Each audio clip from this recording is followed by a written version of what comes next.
بسم اللہ الرحمن الرحیم الحمدللہ رب العالمین والصلاة والسلام علی خاتم الانبیاء محمد وعلی آلہ وصحبہ وامتہ اجمعین اما بعد۔ عزیز سلامہ کرام، ہم نے ضمیمہ آئینہ قادیانیت کا بیان پڑھنا شروع کیا تھا۔ اس میں ذکری بابی اور بہائی فرقے کے جو تعارف تھا یا اس کے جو عقائد تھے اس کو ہم نے پڑھ لیا تھا۔ بہائی فرقے کے جو عقائد مختلف پوائنٹس کے تحت لکھے گئے تھے ان میں سے 10 پوائنٹ 11 پوائنٹ ہم پہلے پڑھ چکے ہیں۔ آج کی اس ویڈیو سے ہم 12ویں پوائنٹ سے اپنا سبق شروع کریں گے۔ یہ بہائی فرقے کے عقائد سے متعلق بات ہو رہی ہے۔ بہائی فرقے کے عقیدے کا 12واں جو پوائنٹ ہماری کتاب میں موجود ہے وہ ہے، اگر ختم نبوت کی حقیقت یہ ہوتی کہ حضرت صلی اللہ علیہ وسلم کے بعد کوئی پیغمبر صاحب شریعت نہیں آ سکتا تو ضرور تھا کہ شریعت اپنی اصل حالت پر رہتی اور امت اس پر کامیابی سے چلتی، مگر واقع ایسا نہیں، بلکہ سابقہ امتوں کی مانند امت محمدیہ اور گزشتہ شریعتوں کی مانند قرآنی شریعت وقت کا ساتھ نہیں دے رہی ہے۔ روز بروز مسلمان شریعت اسلام سے بیگانہ ہوتے جا رہے ہیں اور احکام شریعت مزمحل ہو رہے ہیں۔ یہ دست قدرت کا عمل کافی شہادت ہے کہ اب نئے دور میں نئی شریعت اور نئی روح زندگی کی ضرورت ہے۔ 13واں پوائنٹ ہے، حضرت بہاءاللہ تمام انبیاء کے موعود ہیں۔ انبیاء علیہم الصلوات و تسلیمات اس لیے نبی کہلاتے ہیں کہ وہ الیوم الموعود کی خبر دیتے ہیں۔ الیوم الموعود حضرت بہاءاللہ کے ظہور کا زمانہ ہے۔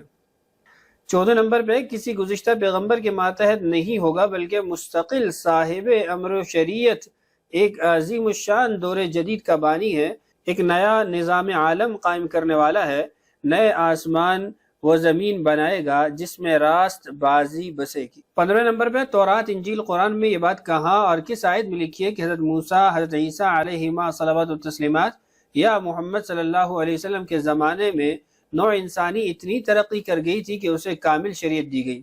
جب خدا اور رسول یہ بات نہیں فرماتے تو یہودی و عیسائی اور مسلمان اپنی طرف سے کیوں بات بناتے ہیں؟ 16 نمبر پہ ہے، موجودہ زمانے میں جس نے حضرت بہاءاللہ کی پیروی کی اور آپ کی شریعت پر عمل کیا اس نے مومنوں کی راہ کی پیروی کی، اور جو اس سے منحرف ہوا وہ حق سے منحرف ہوا اور آگ میں پڑا۔ 17واں پوائنٹ ہے، خدا نے کسی شریعت کو ہمیشہ کے لیے نہیں بنایا، اور کوئی شریعت ہمیشہ رہنے والی ہوتی تو آدم یا نوح کی شریعت ہوتی، جبکہ شریعتیں بدلتی رہیں اور یہ تبدیلی شرائع کا سلسلہ آدم علیہ السلام سے محمد صلی اللہ علیہ وسلم تک جاری رہا ہے، تو آئندہ کیوں نہ جاری رہے گا؟ کیا وجہ ہے کہ پہلی شریعتوں میں تبدیلی ہوتی رہی اور شریعت محمدیہ لا تبدیل ہو گئی؟ شریعت کا بدلنا قانون الہی ہے۔ 18واں پوائنٹ دیکھیے، حضرت عائشہ رضی اللہ عنہ فرماتی ہیں کہ قولوا خاتم الانبیاء ولا تقولوا لا نبی بعدہ، اس کا مقصد یہ ہے کہ حضرت صلی اللہ علیہ وسلم کے بعد متصل نبی نہیں۔ 19واں پوائنٹ ہے، رسالت ہمیشہ جاری رہے گی جب تک نسل انسانی ہے، رسول آتے رہیں گے۔ 20واں پوائنٹ ہے، قریب کی زندگی یعنی حضرت محمد صلی اللہ علیہ وسلم کے دور کے مومنوں سے مرتد بھی ہوئے، لیکن آخرت یعنی حضرت بہاءاللہ کے دور کے مومن مرتد نہ ہوئے بلکہ اپنے ایمان میں ثابت قدم رہے۔ یعنی جہاں باقی شریعت کی بے خونی کی جا رہی ہے وہاں صحابہ رضی اللہ عنہم کی ذات کو بھی مجروح کر رہا ہے۔ 21واں پوائنٹ ہے، سورج کا مغرب سے نکلنا، سورج سے آفتاب رسالت مراد ہے، اور مغرب سے امت محمدیہ جس میں آفتاب رسالت غروب ہوا یعنی رفیق اعلیٰ سے جا ملا۔ پس مغرب سے سورج کے نکلنے کے معنی یہ ہے کہ امت محمدیہ کے اندر سے آفتاب رسالت دوبارہ طلوع کرے گا، یعنی جو قیامت کے بارے میں حدیث ہیں کہ مغرب سے سورج نکلے گا، تو وہ یہ کہہ رہا ہے کہ سورج کا مغرب سے نکلنا یہ آفتاب بھی یہ رسالت کا سورج ہے، آفتاب رسالت ہے، اور اس سے اپنی ذات مراد لے رہا ہے۔ جب پہلی بعثت حضرت محمد صلی اللہ علیہ وسلم کی رسالت ہوئی تو لازماً دوسری بعثت دوسری رسالت ہوئی جو حضرت بہاءاللہ کی رسالت ہے۔ 23واں پوائنٹ دیکھیے، چنانچہ مقررہ وقت پر حضرت بہاءاللہ پر کتاب اللہ نازل ہوئی اور اس کے ذریعے وراثت کتاب امت محمدیہ سے امت بھائیہ کو منتقل ہو گئی اور خدا کا وعدہ پورا ہوا۔ 24واں پوائنٹ ہے، حضرت بہاءاللہ کا ظہور اپنے سے پہلے تمام ادیان کی نظام شریعت کو بلا شرط منسوخ کرتا ہے۔ تو یہ 24 پوائنٹ بہائی فرقے کے آپ کے سامنے آئے ہیں، مختلف کتابوں سے مختلف پیراؤں میں آپ کو باتیں ملی ہیں، کچھ باتیں مشترک بھی ہیں، لیکن ان میں سے ہر بات وہ کفریہ بات ہے، وہ ختم نبوت کے انکار پہ دلالت کرتی ہے اور رسول اللہ صلی اللہ علیہ وسلم کے دین سے دشمنی کی اور بغاوت کی دال ہے، دلالت کرتی ہے۔ اس کے بعد آگے ہے فتنہ گوہر شاہی۔ 3 فرقے پہلے آپ پڑھ چکے ہیں، اب چوتھا ہے فتنہ گوہر شاہی۔ تعارف: ریاض احمد گوہر شاہی 25 نومبر 1941 ڈھوک گوہر شاہ راولپنڈی میں پیدا ہوا۔ میٹرک پرائیویٹ کرنے کے بعد موٹر میکینک اور ویلڈنگ کا کام شروع کیا، مگر یہ کاروبار نفع بخش نہ ہوا۔ جب سن بلوغت کو پہنچا تو اس کو پیری مریدی کا شوق ہوا۔ اس نے دیول شریف، گولڑا شریف، جام داتا، لال باغ، سہن شریف میں چلے اور مجاہدے کا ڈرامہ رچایا، مگر زندگی روحانیت سے ادھوری رہی۔ گوہر شاہی نے مرزا غلام احمد قادیانی کی طرح مکر و فریب کا سہارا لے کر اسلام کے خلاف عالم بغاوت بلند کیا۔ 1980 میں گوہر شاہی نے کوٹری، ضلع جامشورو، صوبہ سندھ میں اپنا مرکز قائم کیا۔ انجمن سرفروشان اسلام کے نام پر اپنی جماعت کی بنیاد رکھی۔ جماعت کا شناختی نشان دل منتخب کیا، دل پر لفظ اللہ لکھا، اللہ کا نام استعمال کر کے مسلمانوں کو گمراہ کرنا شروع کیا۔ ریاض احمد گوہر شاہی نے اللہ تعالیٰ، رسول اللہ صلی اللہ علیہ وسلم اور انبیاء کرام علیہم الصلوات والتسلیمات، اسلام، قرآن کریم اور شرعی احکام کی توہین کی، جس کی بنیاد پر اعمال صالحہ اور ایمان سے محروم کر دیا گیا۔ یہ اس کا تعارف تھا۔ آگے اس کے نظریات کا بیان ہے۔ ریاض احمد گوہر شاہی کے گمراہ کن نظریات۔ پہلا نظریہ دیکھیے، نجات کے لیے کلمہ طیبہ ضرور نہیں بلکہ دل سے اللہ کا ذکر نجات کے لیے کافی ہے۔ دوسرا، مذہب ضروری نہیں بلکہ جس دل میں خدا کی محبت ہے وہ خواہ کسی مذہب سے ہو وہ جہنم میں نہیں جا سکتا۔ تیسرا، نماز، روزہ، حج، زکوٰۃ و عبادات تو ہے لیکن روحانیت نہیں۔ چوتھا، تمام کفار کی نجات روز محشر دل کی چمک پر ہوگی۔ پانچواں، میری تصویر حجر اسود، چاند، سورج، ستاروں اور مریخ میں ہے۔ چھٹا، حضور صلی اللہ علیہ وسلم نے نعوذ باللہ میری تصویر کو دیکھ کر حجر اسود کو بوسہ دیا تھا۔ ساتواں، میں امام مہدی ہوں، مامور من اللہ ہوں، آپ ہی مجھے تعلیم دیتے ہیں۔ آٹھواں، اللہ رب العزت لا علم، مجبور، بیمار اور نہ دیکھنے سننے والی ذات ہے، نعوذ باللہ۔ نواں، حضرت آدم علیہ السلام میں بغض و حسد اور شیطانی اثرات تھے۔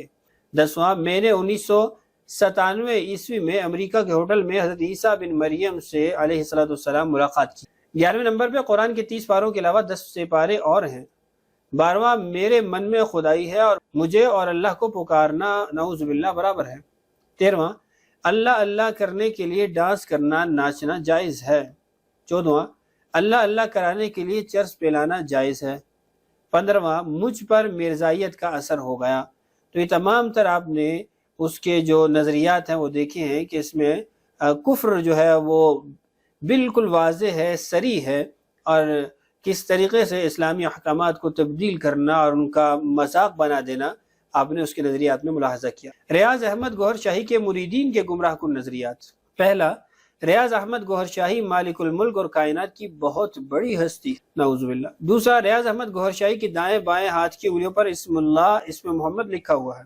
تیسرا، ریاض احمد گوہر شاہی مشکل کشا، نجات دہندہ ہے۔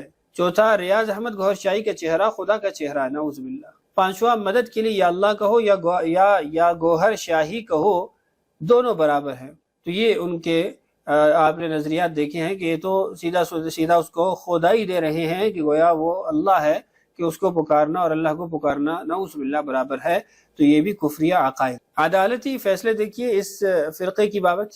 آئینی و قانونی اعتبار سے عالمی مجلس تحفظ ختم نبوت پاکستان نے ڈیرہ غازی خان کی عدالت میں ریاض احمد گوہر شاہی کے مرید اسحاق کھیڑا پر FIR نمبر 128/98 مقدمہ نمبر 6/98 بجرم A295 کے تحت درج کرائی، جس پر عدالتی کارروائی کے بعد 17 مارچ 1999 کو عمر قید کی سزا دی گئی۔ دوسرا فیصلہ، میر پرخاص کی عدالت نے ریاض احمد گوہر شاہی پر FIR نمبر 108 مقدمہ نمبر 27/99 دفعہ A295 B295 C295 کے تحت مجرم قرار دے کر عمر قید و جرمانے کی سزا سنائی۔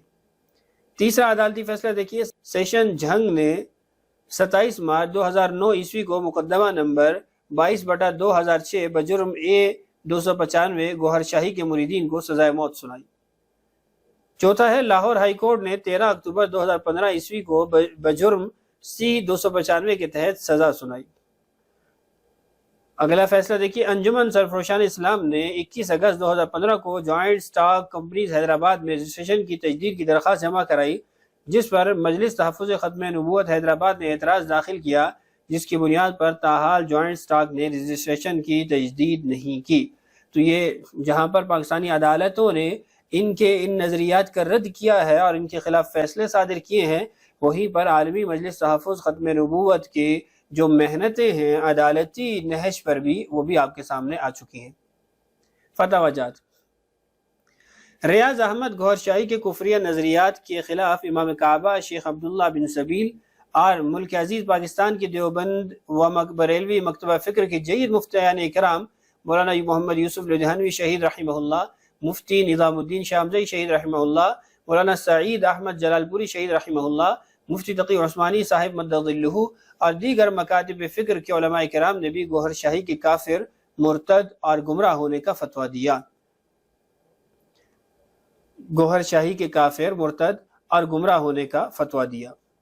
ریاض احمد گوہر شاہی اور اس کے مریدین کے گمراہ کن رسائل، کچھ رسائل کے نام یہاں ذکر کر دیے گئے ہیں، ان سے اگر کوئی مضبوط ایمان والا ہو تو ان کو پڑھ کے اس کا رد یا ان کے نظریات سے واقف ہو سکتا ہے۔